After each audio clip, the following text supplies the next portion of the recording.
Olá pessoal, tudo bem? Aqui vos fala é o professor Salomão. Pessoal, vamos aqui dar seguimento à nossa videoaula. Bem, vamos tratar aqui pontualmente do princípio do juiz natural. Eles vão acessar aqui nosso material. Veja que já está ficando bastante conteúdo de videoaula. Daqui a pouco nós já estaremos migrando. Opa, nesse aqui não. Daqui a pouco estaremos migrando especificamente, pessoal, com a parte que envolve os sujeitos da relação jurídica processual. Tá? Daqui a pouco estaremos, inclusive, encerrando nosso conteúdo. Então, vamos prestar atenção, vamos acompanhar o máximo possível toda essa temática de conteúdos. Bem, vamos aqui, aprender parcialidade. Show. Princípio do juiz natural. Bem, quando se fala especificamente de juiz natural, nós temos que traçar uma abordagem histórica, tudo bem? Bem, o princípio do juiz natural, ele tem como seu pressuposto básico a previsão no constitucionalismo inglês. Em especial, pessoal, a Carta Libertatum, né, Carta Magna Libertatum, Carta C-A-R-T-A, Magna M-A-G-N-A, Libertatum, L-I-B-E-R-T-A-T-U-M, de 1215, repito, 1215. E de forma correlata, nós temos, no âmbito do constitucionalismo francês, a previsão pontual no seu artigo 17 da Constituição Francesa de 1790.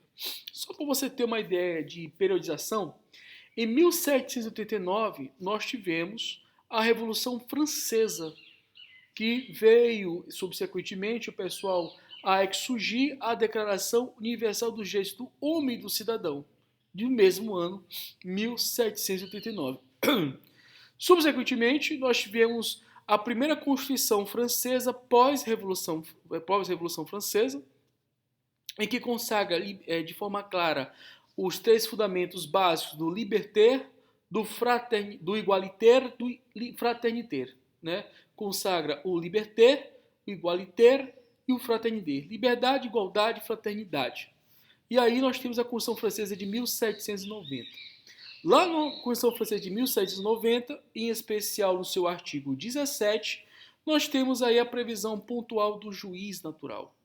E o que seria, nesse expoente, o juiz natural? Bem, o juiz natural, pessoal, é aquele juiz que tem como prerrogativa atuar de forma imparcial.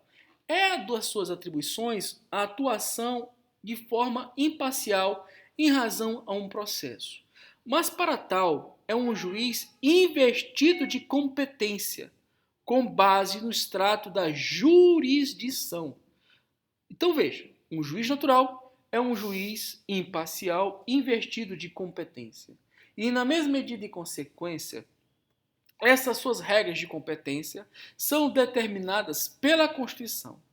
A Constituição, por sua vez, ela consagra duas bases para o reconhecimento pleno de um juiz natural.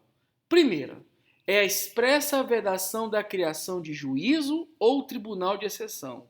E segundo, como já havia debatido, é o reconhecimento de que esse juiz possui regras de competência previamente edificadas na Constituição. Então, para a gente não ficar muito abstrato nesse contexto, fiz aqui um desenho, aqui um diagrama para vocês, para ficar bem mais materializado. Tudo que eu estou passando aqui eu vou falar hoje, tá? Sem dúvida alguma. Bem, focando aqui nesse gráfico aqui, pessoal, que eu vou manter a minha atenção a ele. Quando eu falo de juiz natural, é um juiz imparcial, investido de competência com base nos mandamentos da Constituição. E qual é a nossa Constituição? A Constituição Federal de 88, Constituição essa republicana, que define claramente no seu artigo 5º caput, combinado com o inciso 37 e 53, o Instituto do Juiz Natural.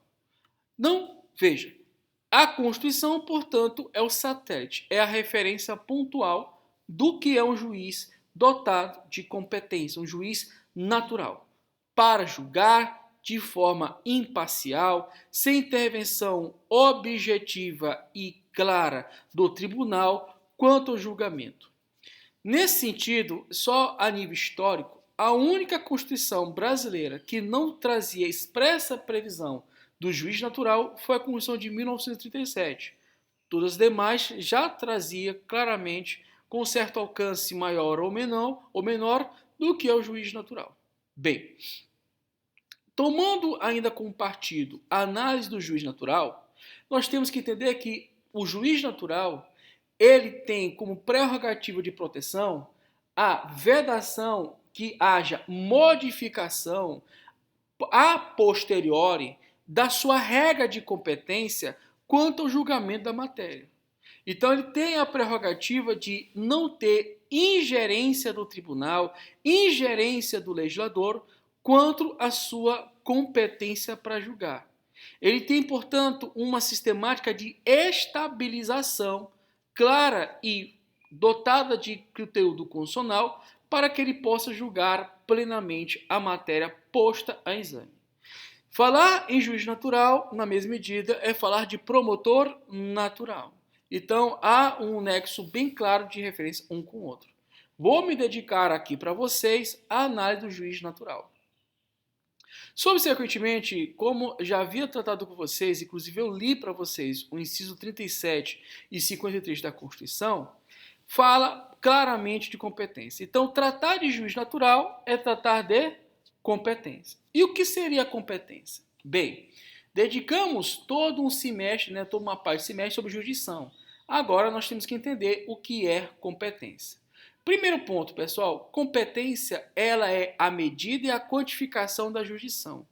Então, todos os juízes eles têm a prerrogativa funcional de exercer a tutela jurisdicional. Eles têm, portanto, jurisdição. Acontece que a competência ela vem a determinar esse alcance e as limitações pontuais a esse exercício da jurisdição. Então, o juiz, por exemplo, de família, ele tem jurisdição para julgar um processo criminal. Ele tem jurisdição para julgar um processo de fazenda. Ele fez um concurso público. Ele foi aprovado em concurso público. Então, pelo princípio da investidura, ele tem as condições mínimas indispensáveis para julgar um processo. Só que ele não tem a competência. Ele não tem a competência, esse juiz de família, de julgar um processo criminal. Ele não tem a competência para julgar um processo de fazenda pública.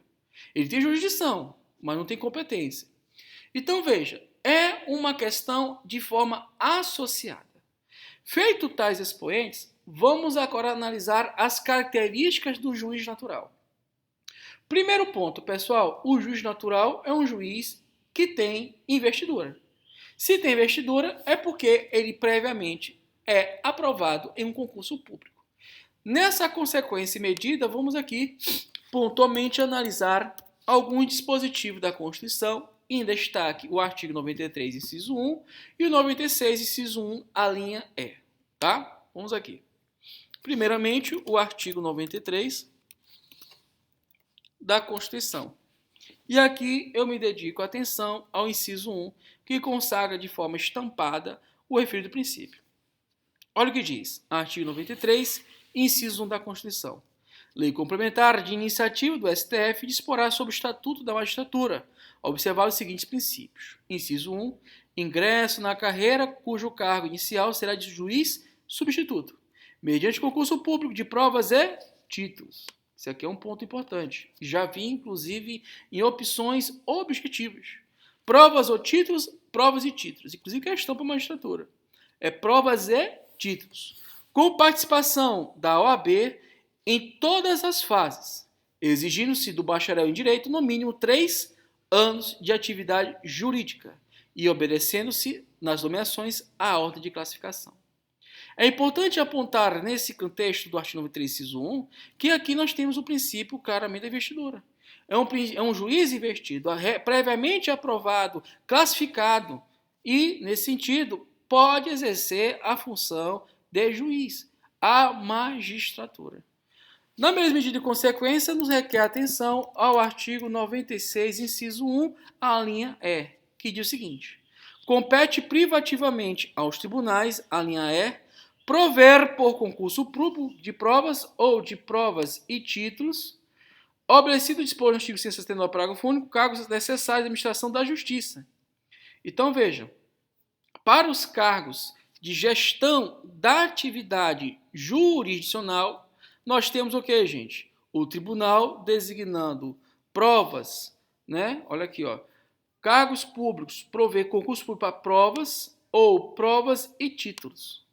Para o juiz, provas e títulos. Está lá no artigo 93, inciso 1 da Constituição. Tudo bem?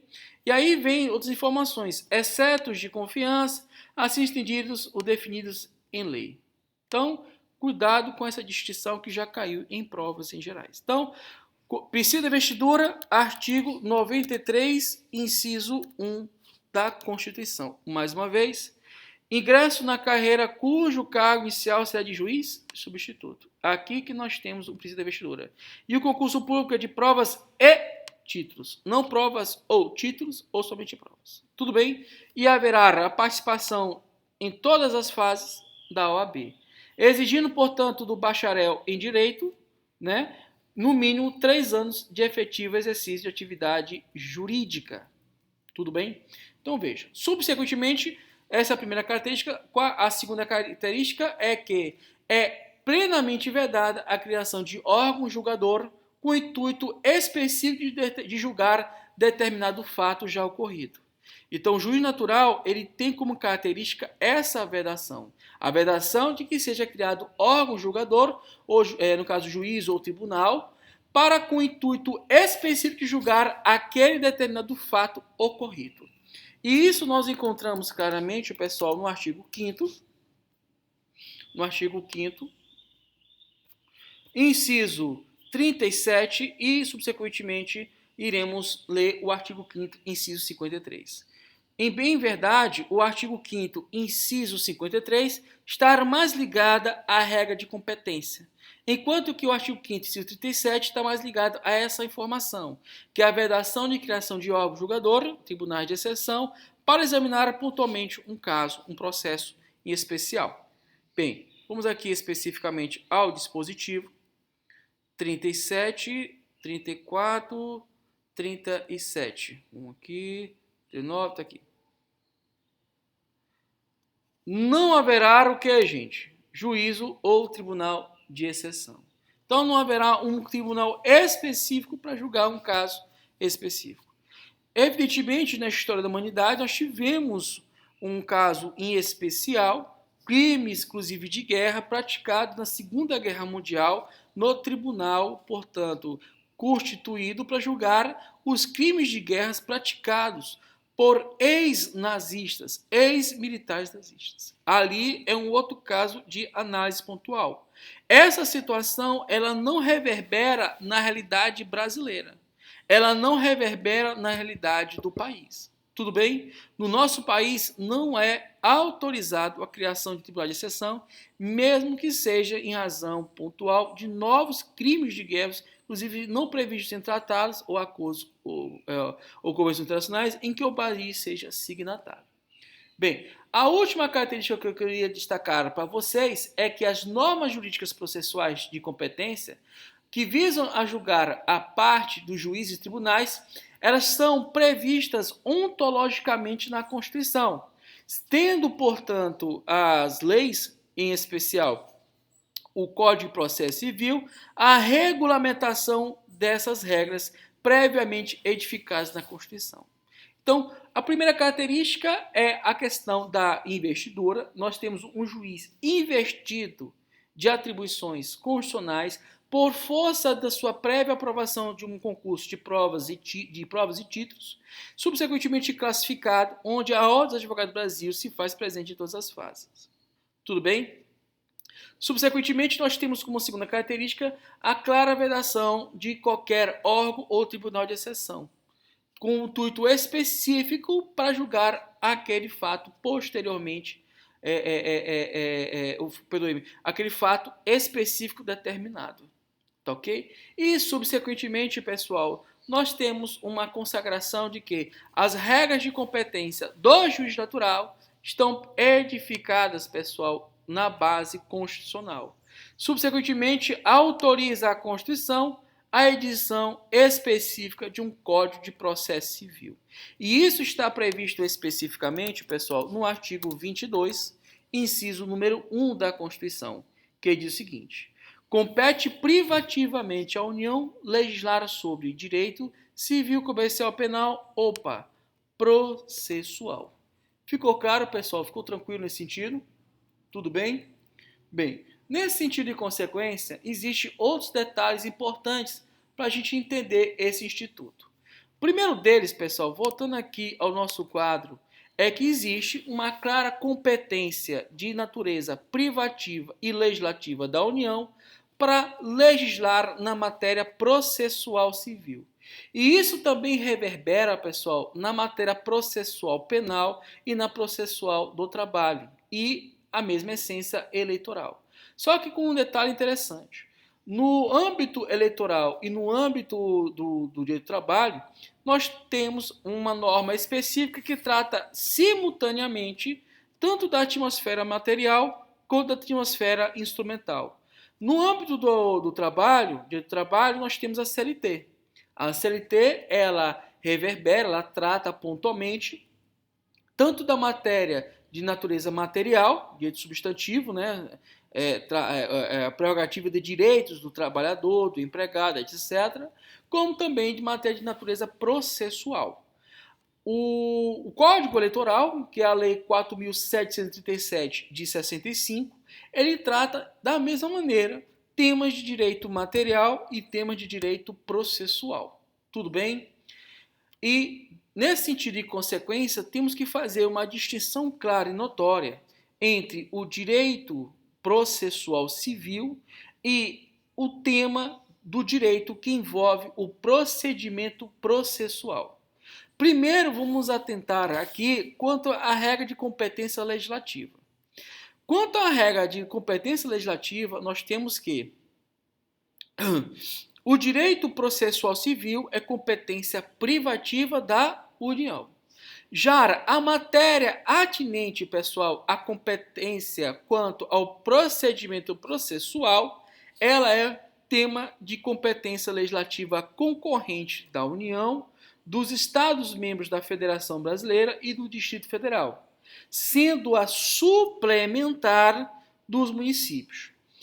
Pontualmente, eu vou ler o artigo 24, inciso 11 da Constituição e, evidentemente, te apontarei a referência à competência suplementar dos municípios, no que se refere especificamente, pessoal, ao artigo 30, inciso 2. Vamos aqui começar com a competência quanto ao procedimento processual, que é competência legislativa, pessoal. É competência legislativa concorrente das unidades federativas, excluindo os municípios, tá bom? Vamos aqui rapidamente.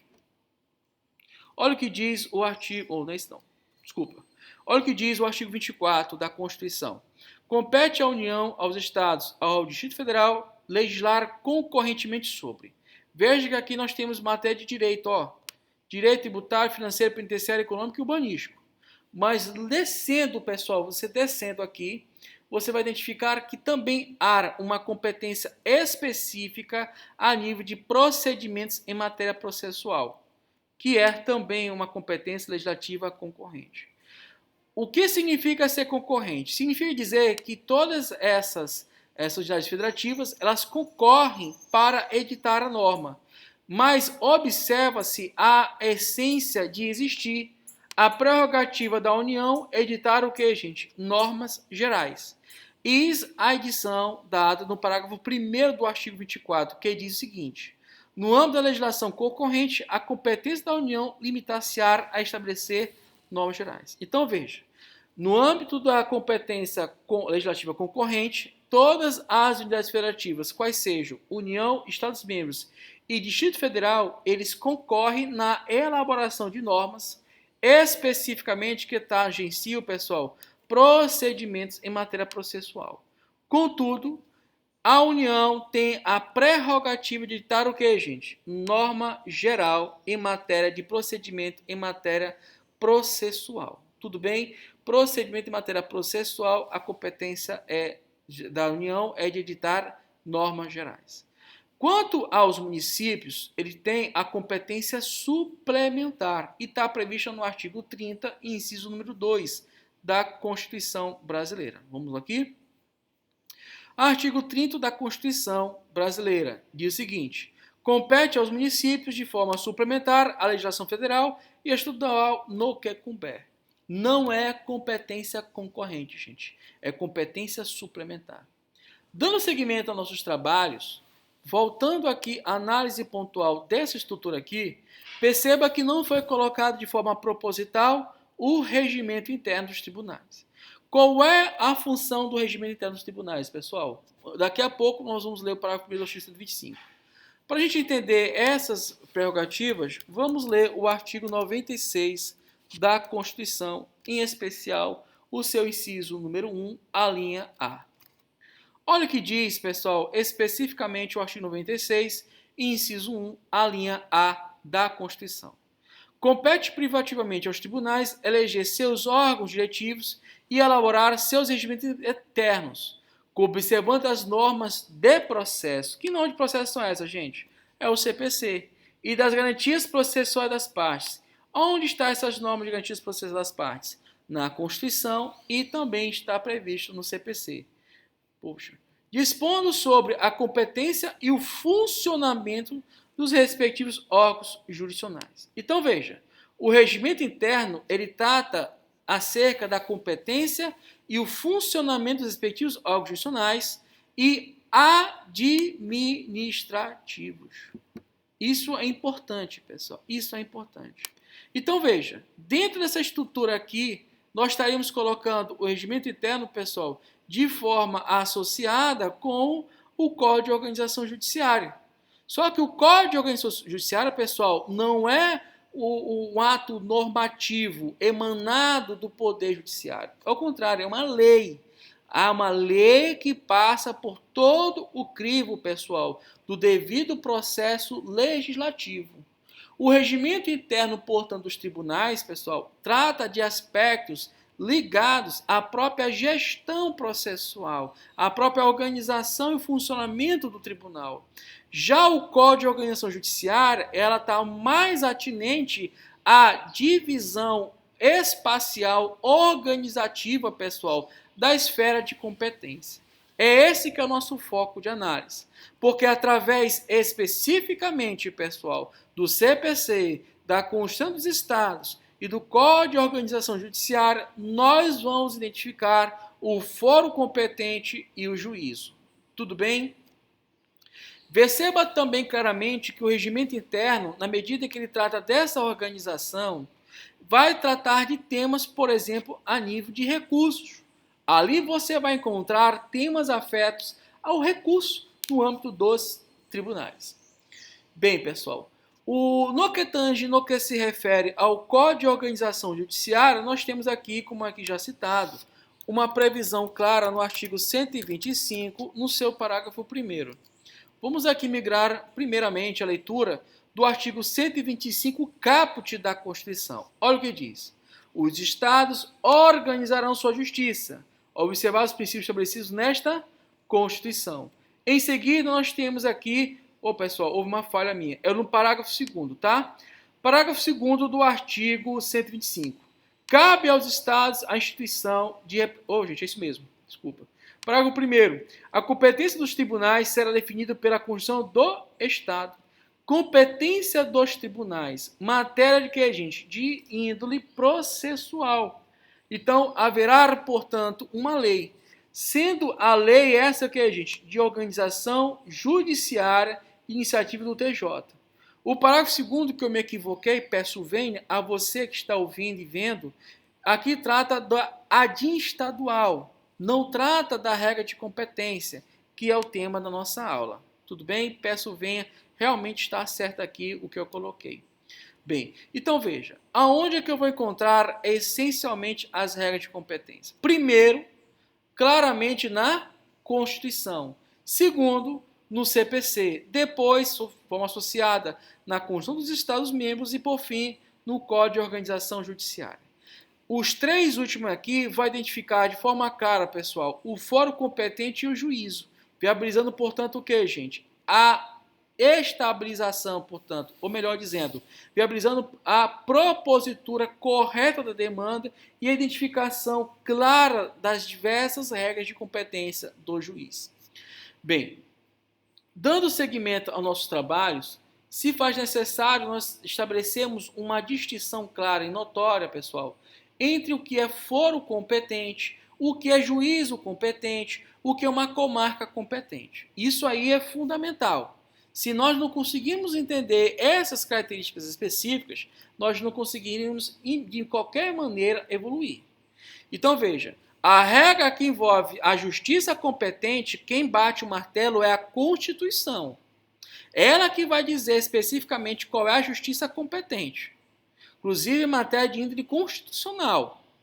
Em contrapartida, a análise específica do foro competente do juízo é dado claramente perante o CPC, a Constituição dos Estados-membros e o Código de Organização Judiciária.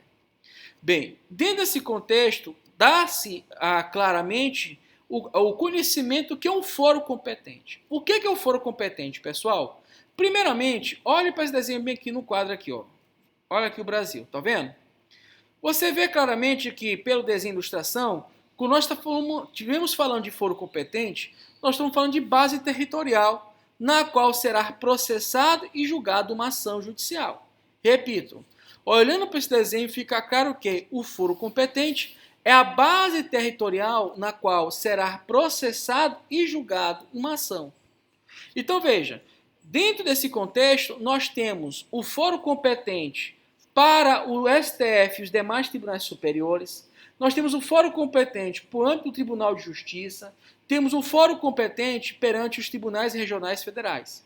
Então veja, nós temos claramente a identificação do foro competente para o STF e os demais tribunais superiores, temos o foro competente para os tribunais de justiça dos estados e também DF, evidentemente, e temos o foro competente dos tribunais regionais federais.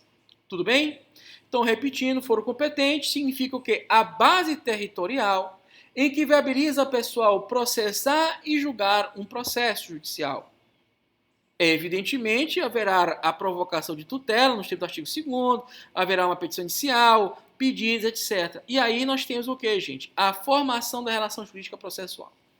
Bem, buscando atenção aqui ao desenho ilustrado, o foro competente, pessoal, para demandas que venham a discutir no âmbito do STF e nos demais tribunais superiores, STJ, TST, TSE, STM, é o território nacional. Então, o STJ, o STF, o TST, enfim, esses tribunais, pessoal, eles têm claramente competência em todo o território nacional. Agora veja, os tribunais de justiça dos estados, a sua esfera de competência é no âmbito dos estados. Em contrapartida, os tribunais regionais, pessoal, o foro competente não é o estado e nem o país como inteiro, até porque existem 5 tribunais regionais. O foro competente dos tribunais regionais, pessoal, é a região definida claramente como sua sede de competência. Olha que lance interessante. Só para você ter uma ideia, dentro desse mapa aqui chamado Brasil, o Tribunal Regional Federal da primeira região, ele abrange, olha só, Acre, Amazônia, Pará, tá? Eu estou lendo aqui, ó, Maranhão, Piauí, um monte de estado, gente. Bahia, tá? Pará, acho que tem Pará, já falei, né? Então, ele abrange uma série de estados. Não é, portanto, um estado específico. Então, veja, em cada um desses estados vai haver um prédio específico identificando que ser o Tribunal Regional Federal da primeira região. Vai ter um Tribunal Regional Federal da primeira região no Maranhão, no Pará, né? No Amapá. Vai ter um Acre, vai ter um prédio específico, porque a sua abrangência, pessoal, é em toda essa região. Outro exemplo, existe também tribunais regionais federais, são pequenos, pelo menos a nível geográfico, que é, por exemplo, o Tribunal Regional Federal da segunda região, que abrange o Rio de Janeiro e o Espírito Santo, e o TRF da terceira região, que abrange São Paulo e salvo engano, também Mato Grosso do Sul. Abrange, portanto, dimensão bem diminuta. Então, nesse contexto de consequência, ao âmbito dos tribunais regionais federais, o foro competente, pessoal, é a sua região de atuação. Cuidado que a região de atuação não significa dizer que ser o Tribunal Regional Federal na primeira região, a região Nordeste ou a região Centro-Oeste, nada a ver. Ou a região Norte do país, nada a ver. Não tem essa referência, porque pode haver um Tribunal Regional Federal abraçando outras regiões, como o TRF1, o faz, ou uma parcela da região, que no caso, por exemplo, o TRF2 e o TRF3, eles abraçam pontualmente uma parcela de toda a geografia do país. Tudo bem? Por outro lado, pessoal, ainda no estudo do foro competente, é importante nós lembrarmos que o foro competente, ele envolve necessariamente, olha que eu coloquei, o conhecimento do entendimento da comarca competente. E o que seria a comarca competente? Bem, superado e conhecido, primeiramente, a justiça competente, superado e conhecido o foro competente, vamos, na esfera dos tribunais de justiça, ter que conhecer a comarca. Primeiro, Constituição, justiça competente. Qual é o tribunal? É no STF? É no STJ? É no TRF? É no Tribunal de Justiça? É na Justiça Eleitoral? Enfim, Constituição. Seguindo o barco, tu tem que identificar especificamente qual é o foro competente. É o foro do Estado do Maranhão? É o foro do Estado do Pará? É, portanto, aonde na geografia do país que vai ser objeto de discussão da matéria. Tudo bem? Feito isso, você vai adentrar como se você estivesse pegando uma bússola, assim, entrando dentro do país, em específica análise dentro do Estado, e analisando aonde é que vai ser protocolada a petição. Isso que remete à análise da comarca. E o documento que permite identificar as comarcas, pessoal, é o Código de Organização Judiciária. Esse que é o papel dele. O regimento interno, ele traz disciplina, evidentemente, que envolve o processo. Mas ele não te instrui, ele não te informa qual é a comarca competente. E o Código de Organização, ele remete, sim, a essa referência.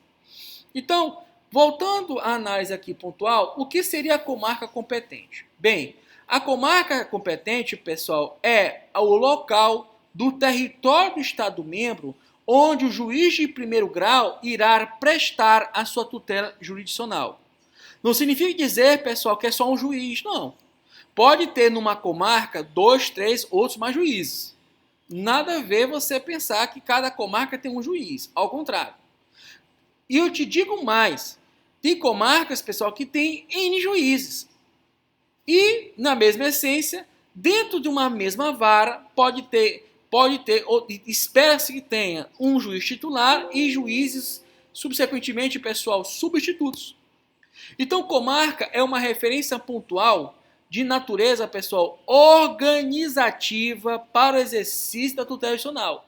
Significa dizer o local em que o juiz de primeiro grau irá exercer pontualmente, pessoal, a tutela jurisdicional. Onde é que ele vai decidir o processo? Onde é que ele vai julgar?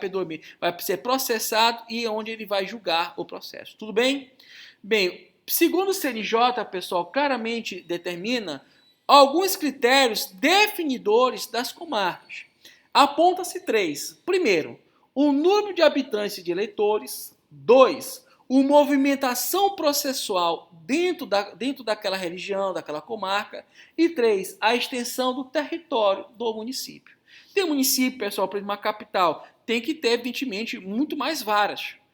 Em contrapartida, se nós formos por um interior pontual, um município pequeno, né, é mais sensato que ele esteja contido em outro município, mais outros municípios, né, para formar uma única comarca. Significa dizer que uma comarca ela pode ter 2, 3, 4, 5, 10 municípios, 11 municípios. Isso independe. Tudo bem? Agora, a questão que pontua é a referência acerca de entrância. Primeiro que entrância não significa dizer, pessoal, o número de municípios vinculados. Nada a ver. Entrância faz referência ao início da comarca e o número associado com o número de varas inseridas nessa comarca. Nós temos, portanto, comarcas de primeira entrância, de segunda entrância e comarca de entrância especial. A comarca de primeira entrância é uma que só possui uma vara, é a comarca inicial. É a primeira comarca, por assim dizer, no que tange ao início da promoção, da elevação da carreira do magistrado. Então, é chamado de comarca de primeira entrância, só tem uma vara ali. Comarcas de segunda entrância, segundo o CNJ, tem que ter 2 a 4 varas instaladas. Já comarcas chamadas de entrância especial são aquelas que possuem, pessoal, 5 ou mais varas instaladas. Então, nesse sentido, em consequência, feito tais abordagens, sabendo qual é a comarca, vamos supor que nós tenhamos diante de uma comarca de entrância especial, ou seja, tem mais de 5, pessoal, varas instaladas. Então, eu tenho que identificar pontualmente qual é o juízo competente.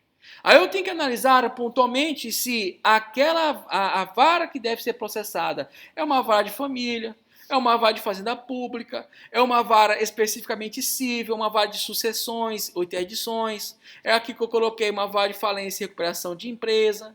Enfim, eu tenho que identificar especificamente qual é o juiz competente. E indo mais além, identificar se a matéria vai ser processada ou não no juizado especial civil ou no juizado especial criminal, se é matéria de competência civil ou criminal, enfim. Eu só posso seguir a esse raciocínio do juízo, qual é o juízo competente, se primeiro eu identificar qual é a justiça competente, em segundo, qual é o foro competente, e aí eu tenho que conhecer a comarca competente para assim chegar no juízo. O conceito de juízo, pessoal, ele é mais jurídico, ele é mais essencialmente jurídico perante o conceito de vara. É incrível que muitas pessoas confundem vara com juízo. A vara, pessoal, é um conceito técnico organizacional e está da mesmo crivo de um critério organizacional de comarca. Só que, logicamente, em proporções diferentes. Uma comarca pode ter 5, 10, 15 varas. Agora, vara é só uma. E cada vara, pessoal, ela repercute em uma repartição ou local em onde se instala um juízo. Então, falar de um juízo competente é você falar especificamente da unidade judiciária que integra o juiz para que ele atue como titular ou como substituto. E aí, nesse contexto, o juízo não é só o juiz, mas o juízo abraça o juiz e seus auxiliares. Quem são os auxiliares? Oficiais de justiça, peritos, analistas judiciários, técnicos judiciários, uma galera de profissionais. Isso tudo inserido pontualmente, de forma clara e translúcida dentro de uma vara.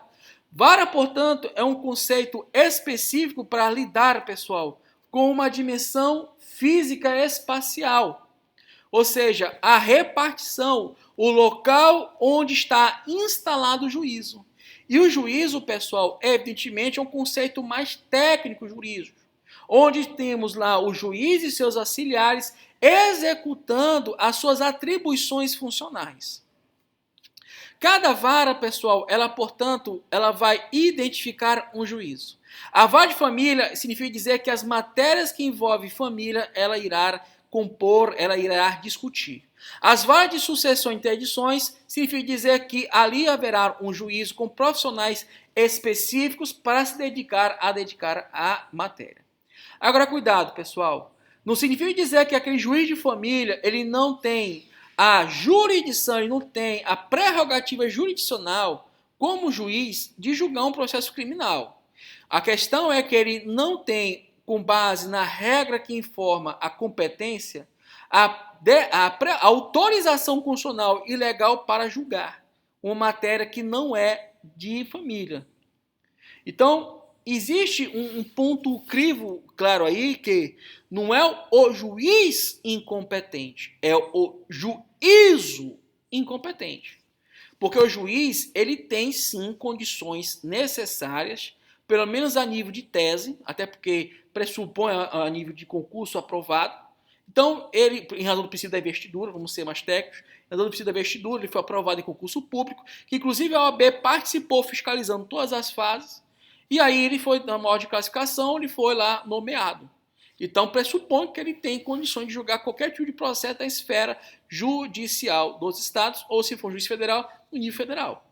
Só que a questão da competência é um critério pontual para o juízo. Então, se você no processo, pontualmente numa exordial, numa contestação, você identificar que o juiz é incompetente, você está trazendo um argumento teratológico, um argumento desarrazoado, violador, portanto, de ética. Você está dizendo que o juiz é incompetente, mas é o juízo que é incompetente. Incompetente em quê, gente? Em razão do valor da causa, em razão do aspecto, a incompetência era absoluta ou a incompetência relativa, enfim, há uma série de fatores que nós vamos estudar no próximo bloco. Estou vendo aqui que eu passei muito do horário, prometi para os alunos que ia ficar no máximo 30 minutos, justamente para facilitar o acesso no YouTube e na faculdade. Então, essa parte que vamos analisar com mais profundidade, as regras de competência, nós vamos analisar no próximo bloco. Então, só para finalizar essa sinfonia, essa orquestra, essa cerimônia aqui. Primeiro ponto, eu tenho que conhecer a justiça competente. Quem diz isso? A Constituição. O CPC, ele regulamenta. Nós vimos várias vezes, várias circunstâncias que envolvem a regulamentação. Só que é uma regulamentação que é de natureza, pessoal, de segundo nível, secundária, porque ela deve a estrita obediência ao quê? Aos termos da Constituição. Associado a esse bojo de conhecimento, nós temos que entender o foro competente, a comarca e o juízo para processar e julgar aquela demanda. E quem vai me informar isso? O CPC, a Constituição dos Estados e o Código de Organização Judiciária. Bem, feito tais explicações, pessoal, eu agradeço a sua participação, eu espero sinceramente ter contribuído para a tua formação intelectual. Te solicito que compartilhe dessa videoaula para o maior público possível de interessados. Te desejo, na mesma medida, um bom dia, boa tarde, boa noite. Fique com Deus, até a próxima, se Deus quiser. Muito obrigado.